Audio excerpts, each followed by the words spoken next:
perlu kita ketahui bahwa kepemimpinan merupakan elemen kunci yang menentukan arah dan juga kualitas peradaban manusia. Dalam konteks keislaman, peran ini tidak hanya dilihat dari sisi struktural dan formalitas saja, namun jauh lebih dalam.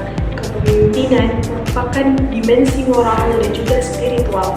Seorang pemimpin dalam Islam mengemban amanah yang besar yang harus dijalankan dengan penuh tanggung jawab dan juga keadilan. Etika kepemimpinan ini tercantum jelas di dalam Al-Quran, khususnya Quran Surah An-Nisa ayat 58-59 yang berbunyi, A'udzu billahi minasy syaithanir rajim. Bismillahirrahmanirrahim.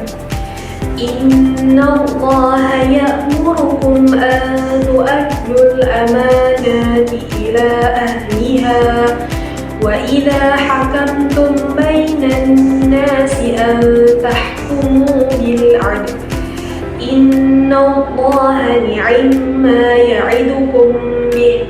Innallaha kana sami'an basira. Ya ayyuhalladzina amanu atii'ullaha wa atii'ur rasula wa ulil amri minkum.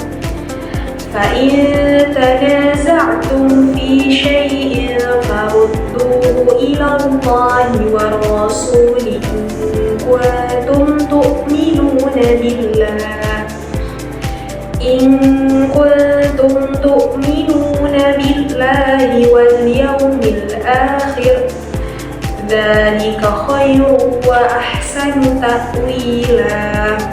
Yang artinya, sungguh Allah menyuruhmu menyampaikan amanat kepada yang berhak menerimanya. Dan apabila kamu menetapkan hukum di antara manusia, hendaknya kamu menetapkannya dengan adil. Sungguh Allah sebaik-baik yang memberi pengajaran kepadamu. Sungguh Allah Maha mendengar, Maha melihat. Wahai orang-orang yang beriman, taatilah Allah dan taatilah Rasul, yaitu Muhammad, dan ulil amr, yaitu pemegang kekuasaan di antara kamu. Jika kamu berbeda pendapat tentang sesuatu, maka kembalikanlah kepada Allah, yaitu Al-Quran, dan Rasul, yaitu sunnahnya.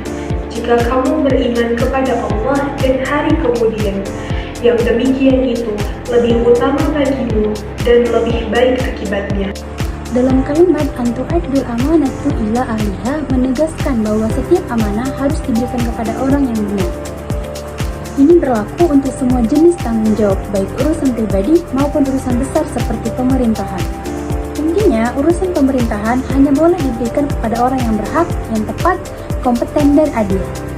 Kemudian dalam ayat wa idza hakamtum bainan nas an tahkumu bil 'adl. Dalam kalimat tersebut Allah memerintahkan untuk berlaku adil, untuk berbuat adil dalam memberikan hukum di antara manusia.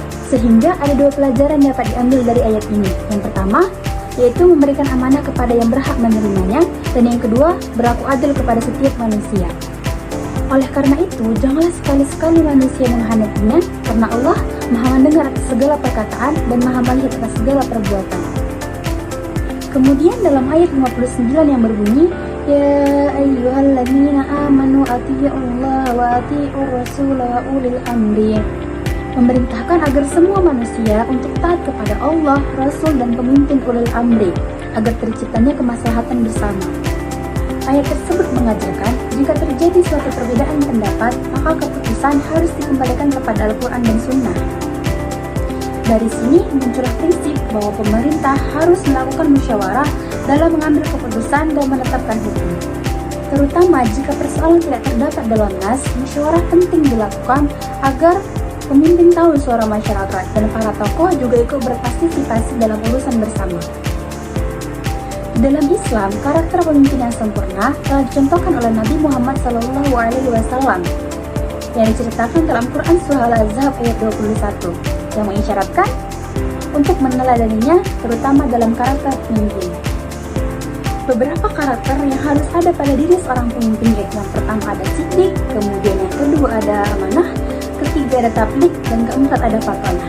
Dalam pandangan sosial, pemimpin wajib melindungi kelompok yang lemah seperti fakir miskin dan kelompok masyarakat yang terpinggirkan. Islam menekankan bahwa pemimpin harus hadir, peduli, dan melayani, karena tugasnya sebagai rakyat adalah menjaga kesejahteraan rakyat.